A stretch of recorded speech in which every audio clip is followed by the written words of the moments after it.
Ejali likolo yaba kombo nyonso nalola pe awanase mbala moko amati na bwatu bomo ya Kristo yango likambo epesameli na biso bato.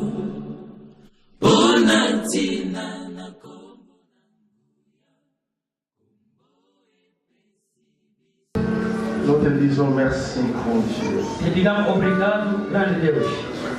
Toi qui es notre Père. Tu és nosso Pai. En toi nous avons la vie. Em ti temos a vida. Et par toi nous sommes sauvés. Para ti somos salvos. Sans toi nous ne pouvons rien faire. Sem ti nada podemos fazer. Nous voici. Eis hoje. Prosternés devant toi. Estamos perante a ti. T'adorons, te louons. Adoramos-te, louvamos-te. Car tu le mérites. Pois merece. Nous voulons écouter ta parole, Seigneur. Queremos ouvir a sua palavra, Senhor. Parlez-nous, grand Dieu. Fala-nos, grande Deus. Fais-nous du bien par ta parole. Faz-nos a bondade mediante a sua palavra. Au nom de Jésus. Em nome de Jesus. Amen. Amém. Amen. Amém. Gloire soit rendue à Dieu. Glória seja rendida a Deus. On a toko a pesinga inayo. Essa bela manhã que ele concedeu tu a tu e a mim. On a nous allons encore là ce soir, ce matin. Para sejam mais nesta manhã. Pe to kabula lilobana nzambe. E para que possamos compartilhar a palavra do Senhor. Sima biso ko adorer que connaître la kombola. Depois nós adorar e exaltar o nome dele.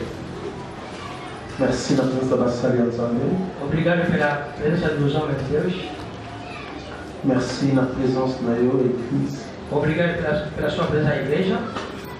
Et nous croyons que nous allons passer encore un beau moment. E cremos que passaremos juntos bom momento. Nicolo, il est vrai qu'on continue dans grand thème de l'histoire année où ils allaient lier dans la grande responsabilité. Esse ano estamos a dar sequência. Nosso ensino está falar sobre as grandes responsabilidades. Mais tu continues à partir plus vous allez l'obéla domaine socio-financier. Entramos numa parte estamos a falar sobre o domínio socio-financeiro. L'objectif du Seigneur, na katimateya oyo ezali ko lamusa biso na makanisi na biso. O objetivo do Senhor nessa pregação é reavivar nossos pensamentos. To comprendre que kozalana mosolo, kozalana ba bien matériel, ezali sumuté. E possamos entender que ter possuir dinheiro, bens financeiros, materiais, não é pecado nenhum. Et bien au contraire, c'est pour la gloire du Seigneur. Le contraire est la gloire du Seignor. Même l'œuvre de Dieu ezali na posa ya ba bien matériel. Mesmo a obra do Senhor precisa dos bens materiais.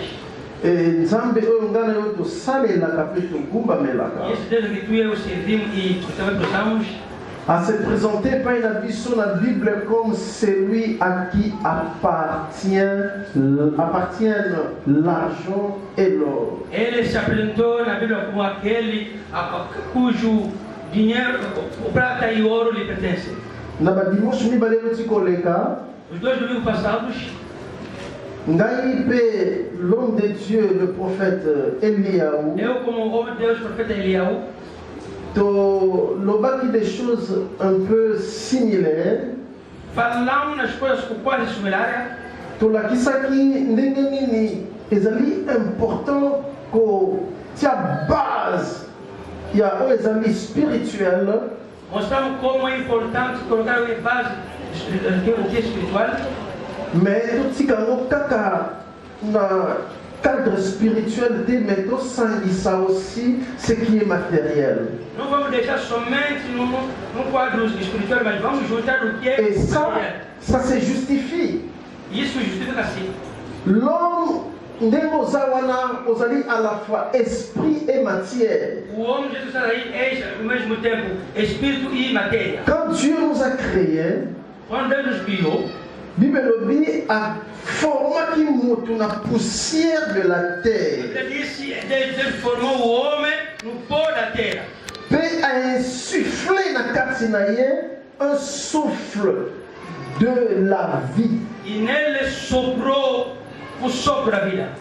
Donc le fait qu'il y a formé de la terre, O fato de ser formado no pó da terra, ezali ko sala aspect physique na biso. isso faz nosso aspecto físico. Mais le fait qu'il y a pema ya Nzambe, O fato de receber o fôlego de Deus, ezali ko memela biso dimension spirituelle. isso nos leva à dimensão espiritual. Une partie de Dieu est kotikati na biso. Uma parte de Deus entrou em nós. Nous sommes matière et esprit. Somos matéria e espírito. Nous vivons sur terre, Vivemos na terra, étant des citoyens célestes. sendo cidadãos celestiais. Nous avons besoin de la réalité na vie na biso. Precisamos daquelas duas realidades nas nossas vidas. Salomon azoloba, Salomão está soko koti na ndako ya Nzambe, se entrar na casa do Senhor, kosala mbeka ya bazoba te. não faz sacrifício dos touros, Po bango bayebi te ke basalaka mabe. porque eles não fazem que eles estão cometendo, Mais yozala attentif. mas tu seja atento Quand tu t'approches de Dieu, e quando se aproximar de Deus, car Dieu est dans les cieux pois Deus está nos céus et toi sur terre. e tu na terra. En fait, c'est ça la réalité à Vinabiso. Essa é a realidade das nossas vidas. Nous sommes des hommes vivants sur terre, Somos o homem vivendo na terra, mais adorant un Dieu qui vit dans les cieux. adorando Deus vivendo no céu. Tozawana totamola à cheval entre la terre et le ciel. Estamos deve andar no meio entre a terra e o céu. Nous adorons un Dieu esprit. Adoramos Deus espírito. Mais le Dieu esprit travaille avec l'homme matière. O Deus espírito trabalha junto com o homem Et matéria. un jour, Jésus dira à Nicodème, Dia Jesus dirá a Nicodemo: si vous n'avez pas compris, quand je vous ai parlé des choses terrestres, não entenderá quando vos falei das coisas terrestres, comment comprendrez-vous quand je vous parlerai des choses célestes?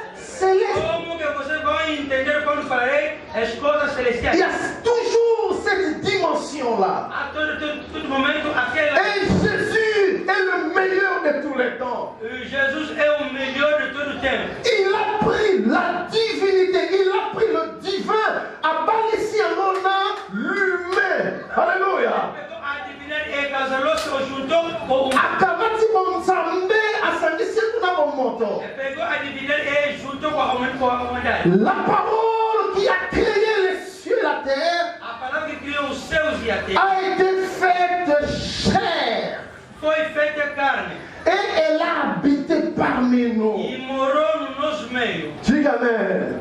Amém. Paul Azali Koloba, Paulo está na projet ya Nzambe. nos projetos de Deus. Nzambe alingaki a réunir toutes choses. Deus quis reunir todas as coisas Celles qui sont dans les cieux que estão no céu, et celles qui sont sur la terre. estão na terra, Mais pour akamisa yango apesi Yesu. mas para nos ajuntar, ele entregou Jesus. En fait, Jésus a donné l'unique personne et le spirituel et le matériel. Alléluia. É a única pessoa que pode te dar e conceder. Et Pierre a donné sa divine puissance. E Paulo está dizer, Il parlait de la divine puissance de Jésus. palavra da divina poder de Deus. Sa divine puissance Sua divina poder nous a donné nos deu tout ce qui contribue à la vie et à la piété.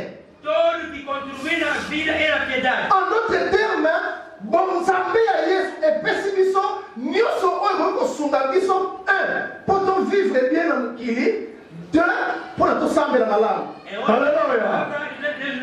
O que vai nos ajudar a ver na terra e também vai nos ajudar a... Le christianisme n'est pas une religion des prolétaires. O cristianismo não é um religioso dos proletários. Religion ya pauvreté, ya babolate. Não é uma religião dos pobres. ezali kaka te lisanga ya bato moko boye makasi na bashi balabala. Não é uma união das pessoas só falando em língua estranhas. eza mpe te religion ya bato moko boye matériel mais shi balabala te. Não é também uma religião somente onde só se vê material não. Mais c'est en Jésus né le spirituel et le matériel et pas la naka. É em Jesus que onde casa-se espiritual e material. Celui qui adore Jésus, o que adora Jesus, a bénéfice na biloko wana mibale. Tem benefício nas duas coisas. Il a le royaume. Ele tem o reino. Et il a le centuple sur terre. Nana yokinga. Soki moyuda akokende kaka na oyo ezali matériel. O judeu il a somente o material. Pe soki mopakano akokende kaka na oyo ezali matériel. Soki bato mosusu bakoluka kaka oyo ezali spirituel. Mais un vrai chrétien, un chrétien averti à Zwaka et le spirituel et le matériel.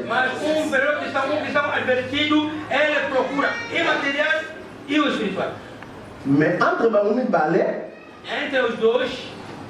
Oyaza Mukolo, c'est le spirituel. Alléluia. Mais notre spiritualité n'est pas stérile.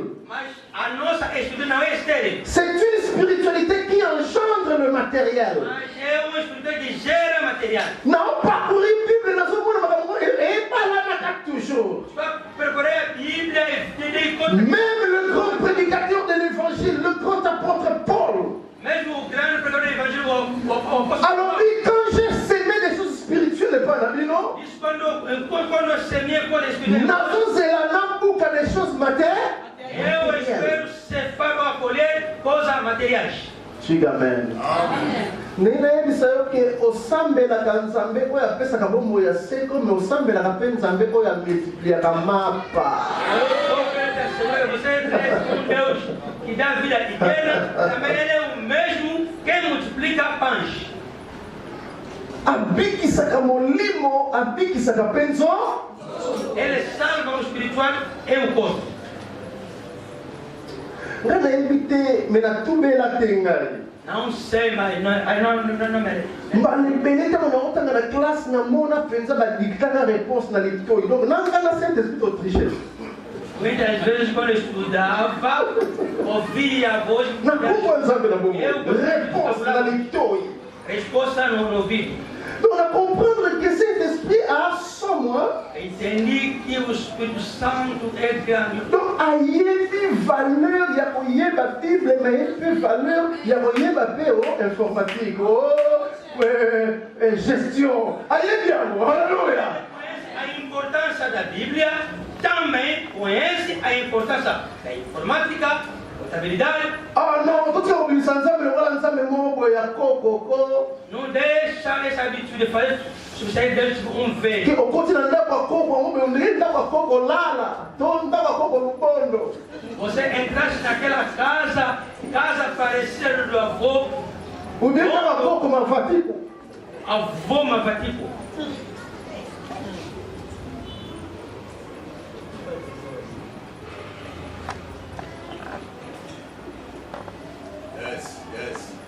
Não, mas eu não vou na vida, não vou para cá. Não, não,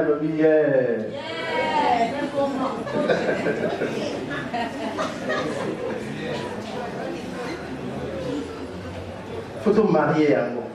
Devemos juntar. Mais Bible dit, cherchez premièrement le royaume et la justice de Dieu. Et le reste vous sera donné par. E o resto será concedido. En d'autres termes, là, ceux qui n'ont pas le royaume, paix, justice, sans homme, mais le reste, c'est ça qu'on va se demander. Il faut réclamer encore. Est-ce que vous comprenez ça? Mais je dois réclamer.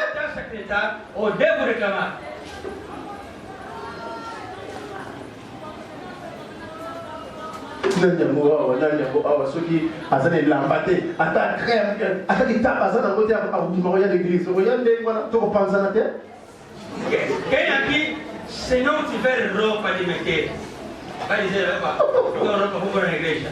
Te, nzambe atala bilamba te. Porque Deus não tokozala bato ya liboso soit tokokalifie yo liboma ou alors lokola tokendaka mingi na molimo tokobengo nani seremos primeiro a okoma te qualificar de bakotumba yo ou espiritualmente falaremos essa aqui. totika bablage bandeko totika bablage. Vamos deixar de fazer brincadeiras. Dieu est tellement grand et il est tellement bon. Deus é tão grandioso e tão bondoso. Yangona, tous à la cacate, pauvre Lazare, la pauvre Lazare cacate, tous à la paix mauvais riche, tous à la Lazari. Alléluia. Donc Lazare, non, non riche, on l'appelle là. Não posso dizer, porque pauvre Lázaro, rico não. Le problème, il y a mauvais riche, et ça l'a quitté le fait à cause de la riche. Le problème, c'est là qu'il n'est que yéné, à ça là qui mauvais riche. Mais personne ne le dit, tout ça n'a pas bon riche. O problema não, porque o Senhor é. Est-ce que vous comprenez ça? É o seu comportamento, mas nós devemos ser ricos. Vous adorez un Dieu grand, maintenant ma croix, ça pour la mauvaise riche. Mais non!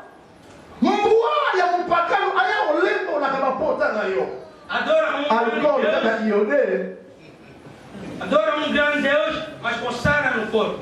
O cão do rico vai começar a lembrar as suas feridas. Que Dieu te bénisse, prof. Deus te abençoe, prof. Que bon Zambé à Lazare. A divindade de Lázaro. Mais richesse, il y a mauvais riche. A riqueza. Alléluia. Tout le monde a nini wanande ba épithète, ba collé na ba titre na bango. Mauvais, riche, pauvre, Lazare. Il y a un problème. Só devemos só abandonar aqueles qualificativos e colocar bom, pobre Lázaro. Ton béni côté riche, mais ton rôle qualificatif mauvais. Vamos chamar, tirando, afastando mal. Ton béni peut Lazare, mais ton rôle qualificatif nini? Pauvre. Vamos chamar Lázaro e afastando qualificativo pobre. Alors, tu reprends un riche Lazare. E tornaremos ricos Lázaros. Alléluia. Est-ce que ma riche Lazare va aller voir? É que aqui há rico Lázaro.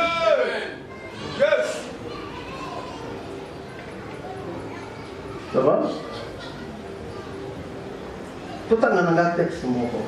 Juntos vamos ler um texto. Si je n'ai pas partagé la leçon de l'eau intitulée, quand on a anglais, toujours qu'il y a des Nicolo, et les hommes de Dieu vont défiler tout le malin, pour nous motiver dans ce sens-là. Si je n'ai pas partagé la leçon, pourquoi suis-je pauvre? O sujeito que vamos conversar com o chamé, por que eu sou pobre? Il y a un moment pour la mine, Por que eu sou pobre? N'attends un passage mibali, il y a Luc 5. N'attendez rapidement. Lucas 5. 1 à 11. Lucas 5, 1 à 11. Bible lobby. Luc 5, 1 à 11. Ainsi dit la parole du Seigneur. Amen. Comme Jésus s'est trouvé auprès du lac de Génézareth et que la foule se pressait autour de lui pour entendre la parole de Dieu, il vit au bord du lac 2 barques, d'où les pêcheurs étaient descendus pour laver leurs filets. Il monta dans l'une de ces barques qui était à Simon et il le pria de s'éloigner un peu de terre. Puis il s'assit et de la barque il enseignait la foule.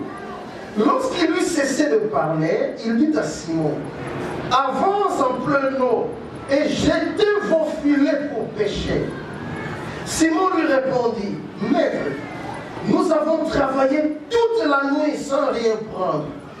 Mais sur ta parole, je jetterai le filet. » L'ayant jeté, ils prirent une grande quantité de poissons et leurs filets se rompaient. Ils firent signe à leurs compagnons qui étaient dans l'autre barque de venir les aider. Ils vinrent et ils remplirent les 2 barques au point qu'elles enfonçaient. Quand il vit cela, Simon-Pierre tomba aux genoux de Jésus et dit, Seigneur, retire-toi de moi parce que je suis un homme pécheur. Car l'épouvante l'avait saisi, lui et tous ceux qui étaient avec lui, à cause de la pêche qu'ils avaient faite. Il en était de même de Jacques et de Jean, fils de Zébédée, les associés de Simon. Alors Jésus dit à Simon, ne crains point, désormais tu seras pêcheur d'hommes. Parole du Seigneur.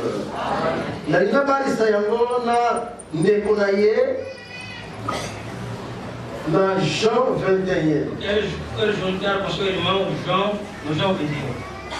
1 à 11, regarde. Ainsi dit la parole du Seigneur. Jean 21, 1 à 11. Après cela, Jésus se montra encore aux disciples sur les bords de la mer de Tibériade. Et voici de quelle manière il se montra.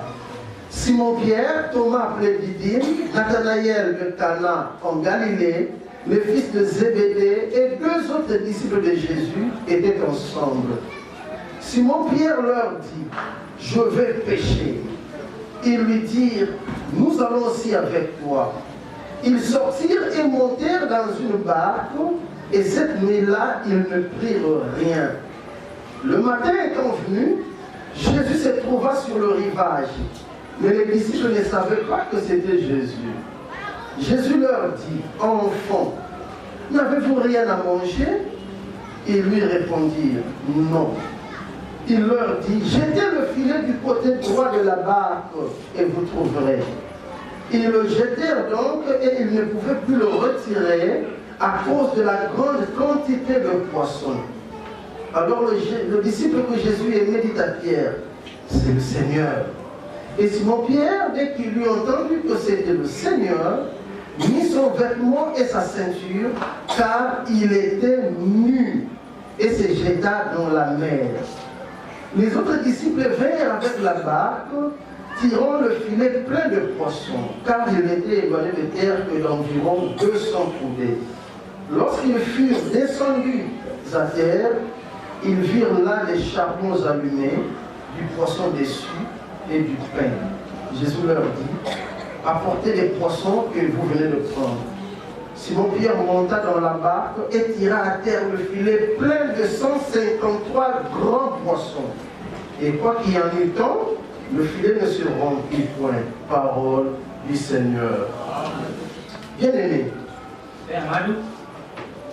remarque que ça là, et ça dit que la plupart des chrétiens, plus vivent comme matures, plus les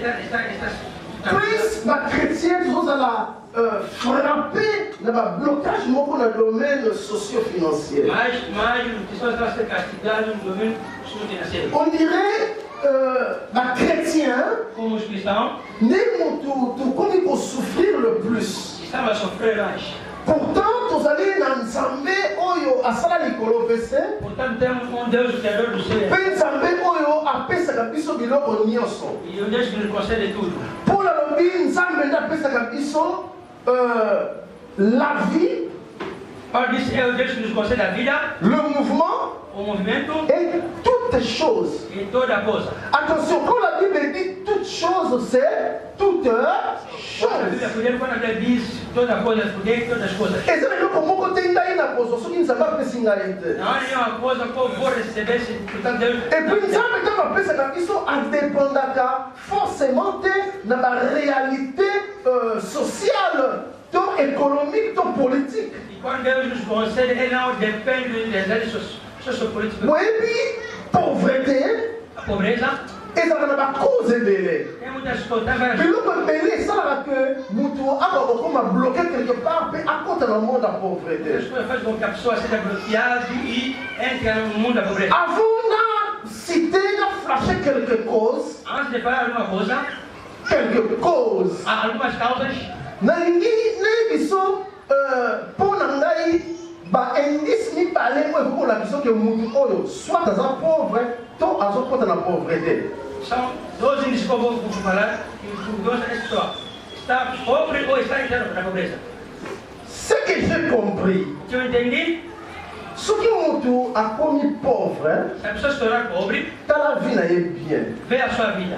Pour remarquer, Vai notar que akobanda vivre na réserve te abana kolia réserve te mais abana kolia oyo asali lelo ele vai começar por comer durante a mas vai começar a comer porque ele trabalhou hoje. nem expliquer Quero explicar. soko moni mutu Você deve para a pessoa. pona alia il faut qu'il ekoteka est-ce que vous l'avez là soka teki te mukolango abolia Se ele não vender naquele dia, não vai dar a comer. c'est que nani Isso quer dizer eu pobre. est-ce que vous l'avez là Amen. est-ce que vous voyez que ça n'a pas de belé soki mbule beti abali kolela Sabe o que sabe muita pessoa Se for aula, filho. vai chorar. Se tu aqui é sikombona bebe bisi makambo sikomela kolia nini a chuva estragou o negócio, agora o que eu vou comer? et soki azali un pasteur africain na l'église de réveil na biso en majorité omona komi koloba mais ndenge mbule bete boma ndenge mbule eboma Se ele for pastor africano, quando nós olhamos para ele, você dizer, chuva estragou. Como-se. mon frère nzambe alingi nganga apesi mbula Deus não me quer. kaka mokolo na nga Deixa, só no meu dia. donc motema na ye mobimba Todo o seu coração ezalaki na nini estava onde? na likabo Ele tinha muita esperança nas ofertas. pauvre Pobre. un riche Oi. aliaka na réserve na ye Come. Ele fica sem a parte da sua reserva. oyo ekotaka O que entra, ekendeki kobakisama na réserve vai entrar na reserva. yango wana oremarke souvent riche asalaka baconsume mais pauvre aliaka en détail Por isso vai notar que o rico só faz consumo enquanto que o pobre come em detalhe. en fin de compte É filho de conta, okoremarke que vai notar na que bango ebale moto adepense mingi na sanza mpona kolia ekozala nani pauvre vai notar que ambas pessoas, quem gastou mais é o pobre. il faut nateka Devo vender nafa 3000 nasomba biloko ya kolia para comprar o mantimento de hoje. mais oyo azalaka nango deja Mas o que já tem, sanza nanu ntango yakomakaka na suka asali nini akosomba biloko en gros akosomba mwa détail te se no fim do mês, kasi bolalinga consumo. na mutu asombaka en gros na mutu asombaka na détail nani adepensaka nini Como em detalhe, quem gasta mais, mutu a détail quem gasta mais, faz comprar. yango omona na mokili balobaka bariche bakomaka de plus en plus riche É por isso no mundo dizem que os ricos sempre tornam-se mais ricos. mais bapauvre bakoma de plus en plus pauvre Os pobres estão sempre a se empobrecer.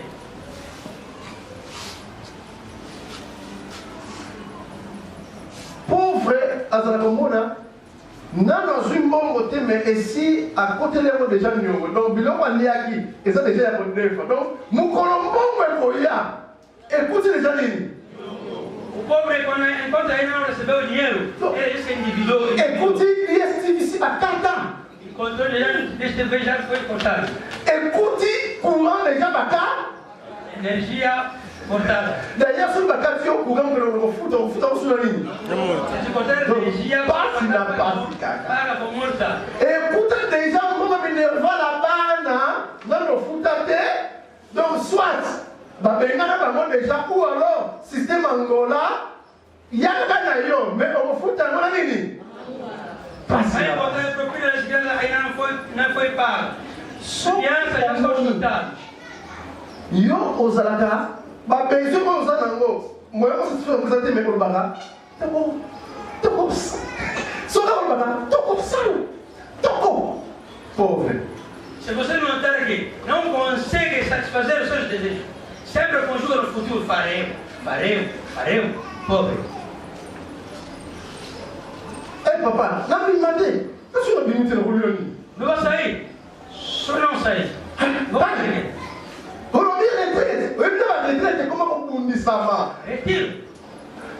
papa belevile na papa dudu bakolo spiritualité ya église na biso domaine na prière na maboko na bango basalaka koyomona na miso tai ngana okinoyo nakozala naboyapa epuis soko boy, après ma ou alors pour la bonne antiona, donc comprenez pour ce qui a limité. Ensemble, Dudu e ensemble, os dois na estudante da igreja, ele sofre. No retiro, até. Lui, pour moi, il est salade. Vai, porque estarei, mas vou sair. Se não sair, ele fica tipo órfão. Olha ça, non. Alléluia. Avec au Kanga. 2 jours, 3 jours. Deuxième indice. Segundo índice. Il y a pauvreté. Pobreza. On est nation na ngai moko te. Uti na kati na ngai te. Nzamba pesi na kati na ngai te. Esse não Deus que me deu, né? Mais na bende mo pe amotei moko. Mas eu subtraí. Mais tanga zo teya na standard ke ye pasteur mo pa tata na ye. Quando eu pregava, eu senti que também ele recebeu. Pasteur wana azali mwana ya le révérend Coutinho Fernando. Aquele pastor é filho do reverendo. Tanga zo loba na comprendre que o za biloko ya mon Quando premier. eu pregava, Alléluia. Oye ça loba nini? sabe o que ele disse? Abisoko lingo yeba mutu. Se quiser saber, Aza mogola. a pessoa é pobre. Azana biloko nyoso moko. Terá Aka na ndaku. uma casa, Abeka na voiture. terá turismo. Na kufa na musika na baba ina leso. Alléluia. Donc hier ça la guerre. E para ele, Aka ni moko. tem uma coisa. So ka voiture on ka kandangingi. Boom. Se o turismo avariar ou fazer um acidente, Golf do.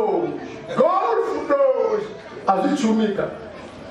ele agora volta a andar no transporte Est-ce que vous savez que hier, aka na funa hii moko bwana. Lokula ya mama funda mbele zana ika asana funa moko ya 80 secondes ya ngumba. Ya ngumba bende la miso bana ndiso tukina na 80 secondes.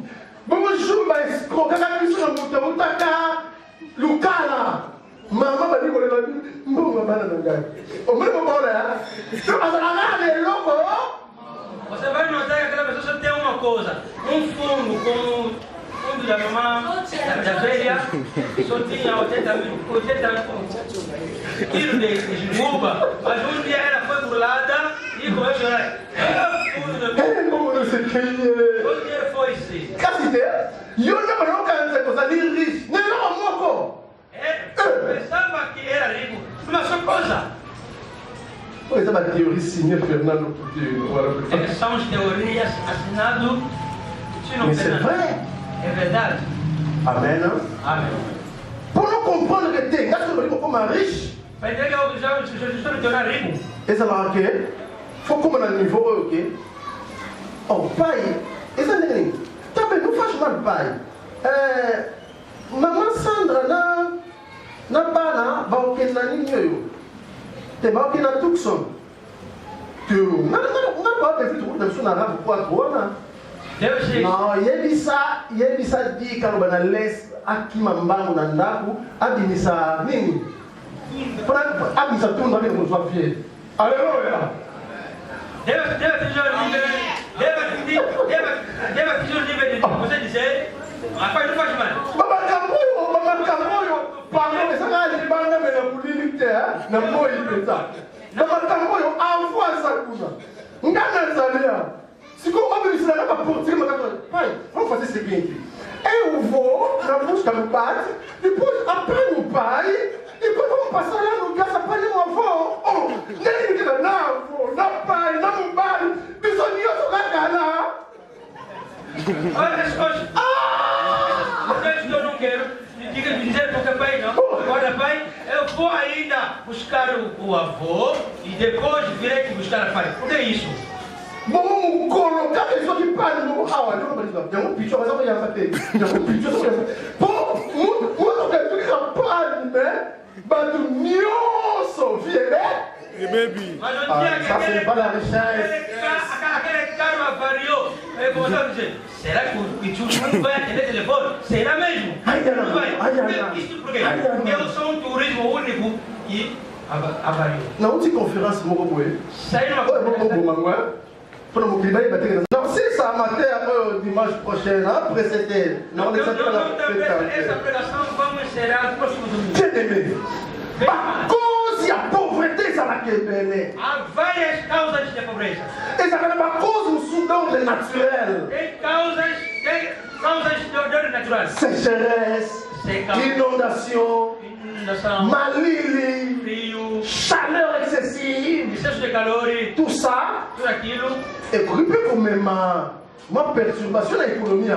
Isso pode trazer uma perturbação na economia. Par cause d'ordre conjoncturel. A ordem é a causa conjuntural. Les causes d'ordre conjoncturel. As causas de ordem conjuntural. La guerre, Fogueira, conflit politique, conflito político, embargo politique, embargo économique, econômico, rareté de devises, le quoi n'emboka na biso, inflation, parece pouco inflação, dépression en bongo, a depressão, chômage, de dinheiro, et même à desemprego. et ça va la cause, on appelle la cause d'ordre spirituel aussi, et ça va. Causa que eu chamo. Pour ce moment, on a monté et ça va caper. Estamos a negar a existência. Légèreté vis-à-vis, il y a bien en Zambé. A levedade perante as coisas. Só que sakana na macabo. Você está brincando com ofertas. Os sakana na biloko en Zambé. Você está brincando com coisas. Bloqueia capé muito. Bloqueia a pessoa. Usurpação da droit en Zambé. Se acaparar dos direitos de Deus. Olha, ele que olha, eles param en Zambé, mas eu sou sakana na. Essa é a paz do Senhor. Você está. E bloqueia capé muito. Bloqueia a pessoa. Baveux non accompli. Voto não cumprido. O tala ba envelope tika lá na ngo. Et bloqueia capé muito. Bloqueia a pessoa. Insensibilité na ba besoin do sala en Zambé. Sensibilidade dos desejos da Et bloqueia capé muito. Bloqueia a pessoa. Ba semence ya échec d'ici là de travailler.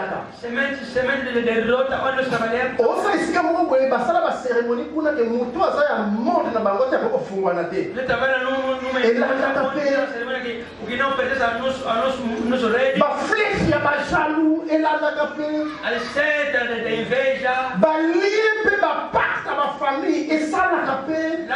Laços e pactos das famílias. Ba dette non payée ba nyonga batu ofuta te ba lelaka mpona mbongo na bango. Eblokaka pe. Dívida não paga, o dono chora. Malhonnêteté pe escroquerie. Eblokaka mutu. O segurador bloqueia a pessoa. Vol pe détournement ya ba droit ya batu. Roubo e desvio dos direitos. Wana pe blokaka batu. Aquilo também bloqueia. ezali ba cause oyo existaka. São coisas que existem. Et au moment opportun to développer yango. É muito oportuno a desenvolver. ezali ba cause mosusu oyo nga na bengi awa des causes d'ordre éthique et comportemental. É a causa que eu chamei de causa de ordem ética e comportamental. Mutu mosusu na vie na ye ezala problème ya caractère, problème ya comportement. Outra pessoa na sua vida tem problema de caráter e de comportamento. Mes excuses. Exemple komela masanga. Exemplo, beber. Alcool ekomisaka mutu pauvre. O álcool torna uma pessoa pobre. Alléluia. Amém. Plus okobana komelaka plus moyen ozala na ebombelo. Mais vai começar a beber e mais também não terá tabaco, Fumer. fumar. Et komisaka mutu pauvre. Torna uma pessoa pobre. Drogue. Drogas. Et komisaka mutu pauvre. Torna uma pessoa pobre. Basi. Mulherengo, ser mulherengo. Komisaka mutu pauvre. Torna uma pessoa pobre, mulherengo. ezala mwana mwasi moko te olingi ye kaka après ale o ezalaka kaka te. Você nunca conquista uma menina. En tout cas soki azali kozwa te soki olingi moto kobengi na mbongo mpa na ye. Se ela não recebe, quer dizer, tu recebe. nayebisele bana basi moke ezali mpe na bana mosusu bakomisaka bana basi bapauvre. Já também disse que ao homem que torna muna poshe eloko te me aoyaba ale ndunda na yo lobi ale makasikila na yo lobi kuna ale osaleli ye mbongo lobi kuna alie nyama zamba. ele vira, você só faz cozinha, vai começar a cozinhar, hoje cozinhar, amanhã cozinhar. E depois? Et puis on a ça pour le double. E ali Allez. ele está tirando dois proveitos. Come e come de novo. Alléluia. Amém. Bana mibali Homem, osala bamoye moke mosoluka makambo tem pouco mesmo. wana apart lisumu me bobalisi lisusu Bapasi. Além do pecado, acrescenta sofrimentos. mutu batini tuna la ondeni bien sûr. Vai me cobrar, vai me cobrar. Oh. Et tu es jolie. És formosa. Oh, Yone, Tatiana. Eita, Tatiana? Non, Talita. Ah, não. Ok. Oh. Já não sou Tatiana, sou Como é Tatiana. bebê? Essa é minha filha. Ah, como la Angeline? Até agora, Não, tu é bebê, como la Bona. essa toda pergunta na casa dele. Bana basa Europe, mayela wa. As meninas hoje. Ah, outra lugar. Yo, ok, nego, yepa. Ah, ok, vamos lá. Quem é essa na mão? Você vai esquerda ainda, Vai vai. na bien. Tô boa. Na bolsa de nota, telefone dele. Será que pode receber o número? Não, telefone dele. Não, tô telefone. Não, não, telefone. Agora tem telefone. Obrigado, telefone, meu bona. Até 20 pessoas passou um banho. Pessoas compraram. Telefone, meu bona. Um telefone que foi comprado a 20 pessoas. Não posso então usar telefone De dele. mulher bonita, não tem telefone. E eu vou roubar. Eu vou mostrar aqui, não bate por lá. Também não posso me mostrar porque ela não tem telefone. Não, não vou mostrar aqui, não bate por lá. E quando ela tem telefone, Eu sou um zone. como eu vou te pensar? Não sei como vai bater. Até no Facebook. Não, no Facebook, meu telefone é exato. Estou no Facebook, só que o telefone não há.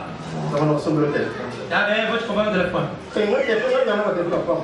Eu não gosto. Já quer telefone? Ok, eu usaria bien. Você não pode telefone. Não, não, pensa, não vou na copuna. É A você combater. Não vamos, Ana. aquele dinheiro. A Bíblia é a hora da rua. E puis eu falei, velho, tu assim não muito sobre o telefone agora. Terceira pessoa a comprar aquele telefone. Tá uma sombra, mas. A pessoa, o preço da bomba assim. Quando comprar ele, o telefone está com Sei lá. Na Putu. cartão X. Alô? Alô? Thalita? Anitta? É? Dá em Boros. É o controle.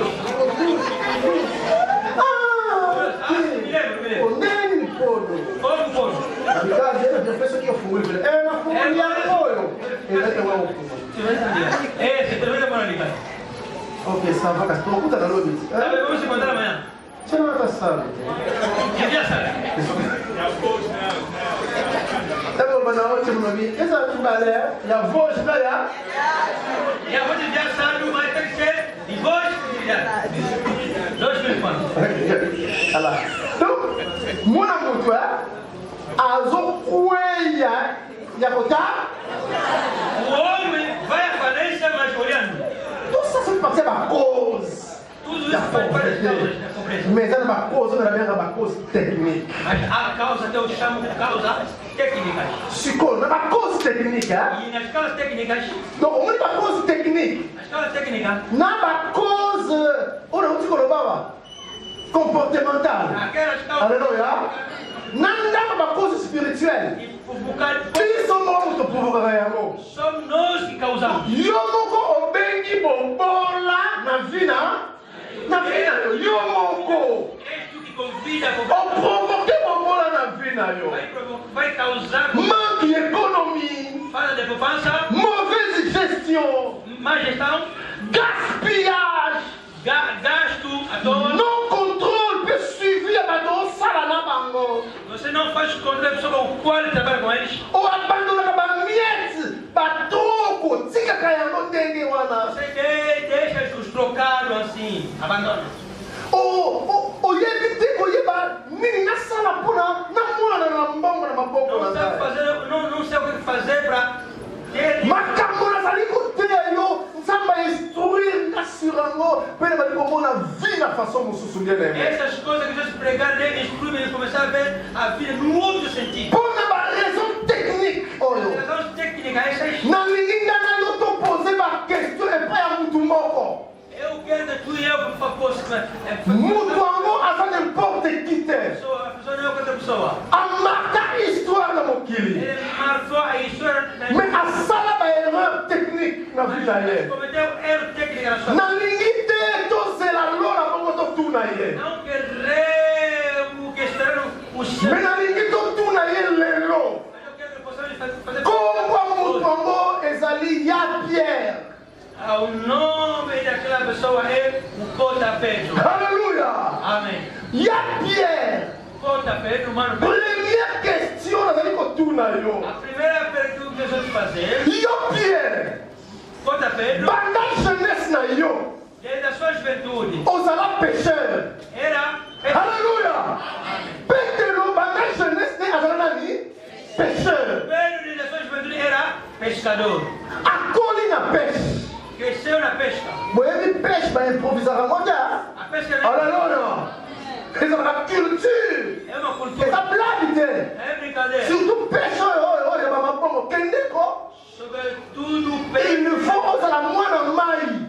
deve conhecer as águas. Pierre azala galiléen. Pedro era galileu. Nana yoki ngai. Amém. Ba galiléen parmi ba richesse na bango ezalaki bazalaki na mer de Galilée. Os galileus, como eles são de riqueza, era o mar da Galileia. À part bilanga, Além das lavras, ba galiléen bayebaki makambo ya mai. os galileus conheciam as águas. Pierre akoli na pêche. Pedro cresceu na pesca. Abali na pêche. Casou-se na pesca. Aboti na pêche. Teve filho na pesca. Pierre azalaki un grand responsable. Pedro era um grande responsável. Et je me demande pourquoi na badisciple nyonso ya Yesu l'unique on dirait oyo Bible dit que Yesu akei na ndaku na ye. Alléluia. Mpe akuti bokilo na ye aza kobela. E Pierre. ele é o único dos discípulos de Jesus, onde Jesus foi na sua casa e foi encontrar a sua Ntango mosusu mpe Yesu abalokende bandako ya misusu wana me Bible elobi yango te, n'est-ce pas? Talvez Jesus ia na casa dos outros, mas a Bíblia não falou. Pierre na bokilo ye na ndaku na ye. Pedro com sua sogra na sua casa, Mpo azalaki paresseux te, azalaki travailleur, azalaki pêcheur. porque não era um preguiçoso, mas ele era um pescador. Me mutuna na tuni Pierre yango. A pergunta que eu faço a Pedro é: Ndenge nini kaka Pierre ntango obongoli motema como é que Pedro, quando arrependeu-se, yo na baninga na yo tu somos os irmãos e amigos, mbala moko de repente, bokosi na mpiaka entrar na falência. ya Pierre yebisa biso mbongo nyonso oyo yo osala na pêche pendant des années et des années Todos os dias, ekende onde for, tala problème pa ezali é onde a est-ce que vous comprenez là Pierre o Pedro asala pêche des années déjà des années era pescador ano e ano. mais na makolo ya Yesu Pierre aleki kaka 3 ans et demi. Mas os Pedro, Jesus só passou 3 anos e meio. Ah não, na makolo ya Yesu donc ntango Yesu azalaki na nzoto oyo bien sûr Quando Jesus estava 3 vivo, ans et demi. 3 anos e meio. Mais tala baréalité oyo Pierre Mas vê a realidade de Pedro, tala baréalité oyo Pierre atraversaki mas vê a realidade que o Pedro atravessou, nsima na ye koyeba Yesu. depois de conhecer a Jesus. D'ailleurs pour votre information É para vossa informação, Pierre akutani na Yesu te na pêche miraculeuse non. Pedro não se encontrou com Jesus na pesca milagrosa, não. Pierre na Yesu bakutana avant même Yesu akende na désert. Pedro, Alléluia. antes que Jesus foi, Avant même Yesu bameke pa ya Satana. antes que Jesus foi tentado atrás, Bible lobi Bíblia diz, ntango Yesu azwi baptême quando Jesus foi batizado, Jean-Baptiste a témoigné Jésus, n'est-ce pas? ele testemunhou Jesus. Voici l'agneau de Dieu qui ôte le péché du... És o Cordeiro de Deus que apaga o pecado do mundo. Bible bakisi boye A Bíblia cantou, lobi nango no dia seguinte, Yesu aleki esika Jean azalaki. Jesus passou onde havia João. Jean-Baptiste alakisi bayekoli na ye Yesu. João Batista apresentou Jesus a Alobi na bango voilà l'agneau de Dieu. Eis o Cordeiro de Deus. Amen. Nde Jean, apôtre Jean, E apóstolo João na André. e André, André azalaki leki ya Pierre. o André era irmão menor de Pedro, Balandi Yesu. seguiram Jesus, Basololi na Yesu. conversaram com Jesus. Nde André E André ake na ndaku foi na casa, abeti lisolo. contou a Est-ce que vous conversa avez là? Epai ya nani?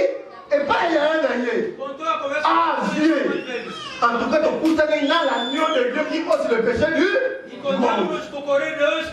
Les qui n'avaient amené Pierre et pas à Jésus. Quand Pierre a commis pas à Jésus, Jésus a dit Boye et pas à Pierre.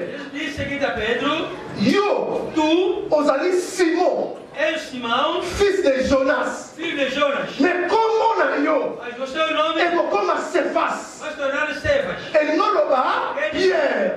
Alléluia. Ndekukolo Pierre a Nabenga Asangini Ayambia. Yesu atiki bango. Akena ye na zamba. A jeûné 40 jours et 40 nuits. Simani ko jeûné. Tango asongi. Abandi ministère. Abandi sikoyo ko récupérer bango. Baye koli oyo asololaki na bango déjà. Ezalaki Pierre, ezalaki Jean, ezalaki André, ezalaki Pierre, ezalaki Philippe, ezalaki Nathanaël. Alléluia. Bango babetaka déjà na Yesu avant même Yesu abanda officiellement mini. Avant même Yesu qui la zamba. Au chenet 40 jours.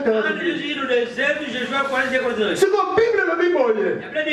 Tant que Yesu a hier, dans le bongo, ayeba ki bien que na ba disciple na awa. Est-ce que on en a?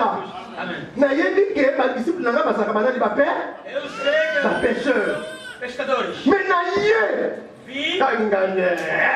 Na ye na benda bango. Mais ba disciple bango. Na otika bango maboko pamba. Est-ce que vous comprenez? Bon, on a très bien. Na ina benda bango na kota bango na musala. Mais la fois basa ba pécheur. On a benda bango numéro. Un vrai patron, ce qu'il a dit à Bendayo, à Memo, Moussika, il faut frais quand même, frais de mission, il faut ça là. Vous comprenez ça? Il y a un moment où la Bible est Malamoko amatina boatu yanani ya Pierre. Nasi nanga mutawa lo bake. Ah Yesu pe. Kolo boatu yebite. Oyebite. Bah yebite. Jésus n'est pas impoli. Jésus n'a mal criado.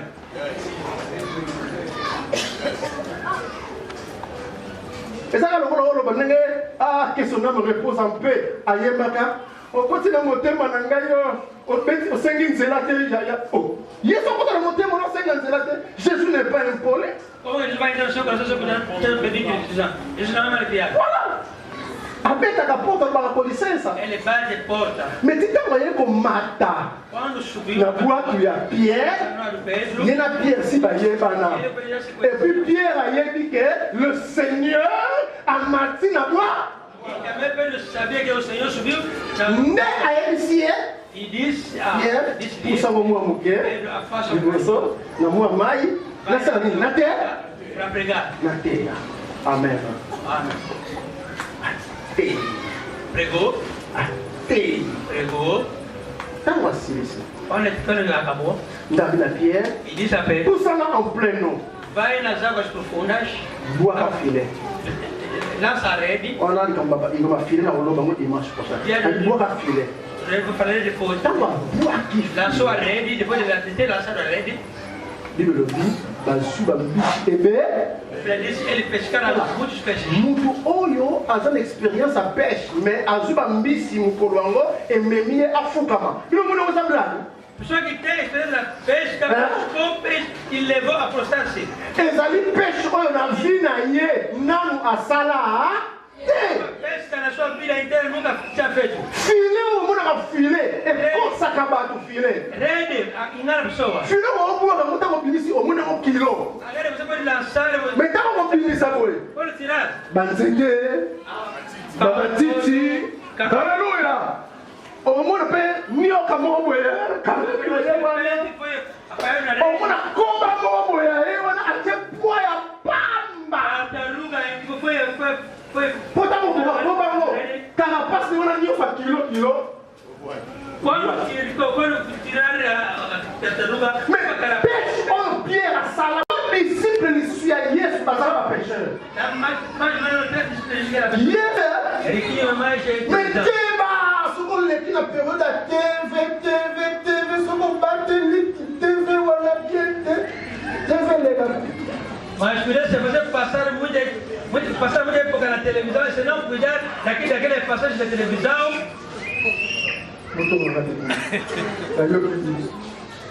Na landia na stade, a sua peta mais bem na landia na bela. Foi até no você chama irmão, mano, então peta mais bem viu meu irmão. Bapola, qual é o resultado? Bapola vai na poche nega lá na $450.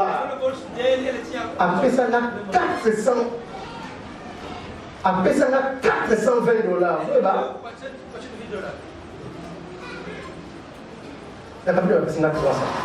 Alors, on va passer combien? 3 jours après, 2 fois, on va passer combien? $420. Nous, on a $15. 910 euros. Mais c'est plus de $900. Est-ce qu'avec $900, nous avons comme un riche? Avant, comme un riche? Ils sont la salariée. C'est ah! Bon, ouais. La tenue, on dit ça. La fondamelle. Je ne suis pas passé dans le thème, mais là, et puis réclamant. Alléluia. Non, maman, il n'y a pas rien de maman. Maman, maman, comment elle a dit? Nous sommes pas sûrs qu'il y a d'arnaque. Alors, ça, travailler. Quand nous sommes dans le son de l'ensemble, nous parlons. Tu avais pu comprendre qu'il t'aime la Deus? Mais le on a oh, je vois. La vinette? Oh, on soit Pierre, tu veux dire, oh, on soit on tient encore, c'est bon, combien il y a ça? Il y a rien? Et quel? Voilà le go. Est-ce que vous comprenez le gars? Nana yamba Nicole Pasta na mboka na église awa. Et à Pauline Nicole Pasta. Nicole Pasta ayana $150. Elle tient $700. Daddy, na banda ba fait. $150. Pas plus, pas moins. Donc 100 000 là. Alléluia. Nous sommes là dans Nicolas. Vai assim, vai. $150. $150. Irmão. Não qualifica o outro de maneira. Um pouco. O salário muito. Amém. Tu usa, mas tu usa nada dentro? Não pode faltar a coisa que você está faltando. Tu usa mesmo? Não pode faltar. E a Pierre, erreur, Conta Pedro, primeiro erro aqui. Passa, isso era daqui. Não há poupança econômica. Estamos a fazer gasto à toa. Vocês vão bater que peixe miraculeuse, ela vai toujours ter. Não. Yesu asala 3 ans et demi na Pierre, mais asali ça est pêche miraculeuse que dans la Bible. Ce qui est bien parce que là il y a Nabo. Ce qui est miraculeuse, n'est-ce pas? Vous avez une miraculeuse. C'est au 3. Mais on est la quantité à la ministre. La vie, hein? La vida. Bon, vous pouvez parce qu'on va faire não é todo momento que você não consegue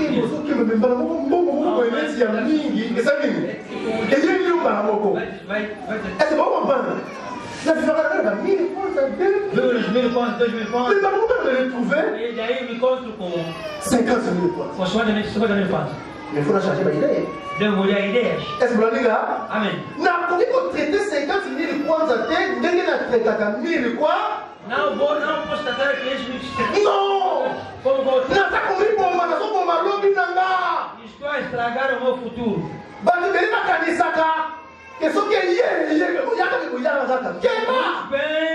Pensa que isso é muito bom. Não, continue lá. Tá tu aí, a regretar aqui. Só que attention au bien.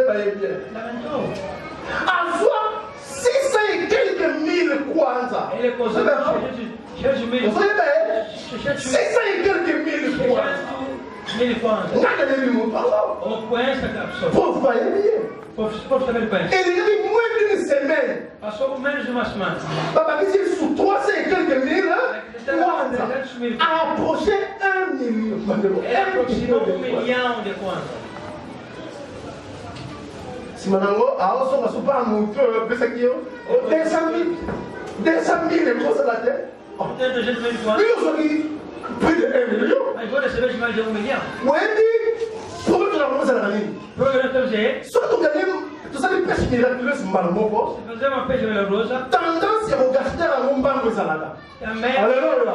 De gastar. Motema na biso zalaka chumi, surtout na kolo chumi. O coração. Aleluia. Oh, nação.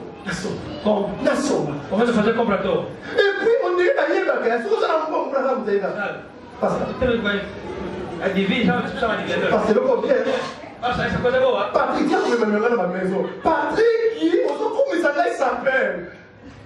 Mais on comme ça là, riche. Patrick, Alléluia.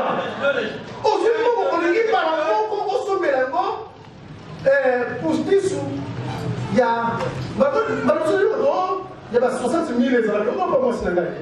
Alléluia. Vai querer comprar postiço les mais postiço. Cabelo. 60 000. 7000 quanto? Attention.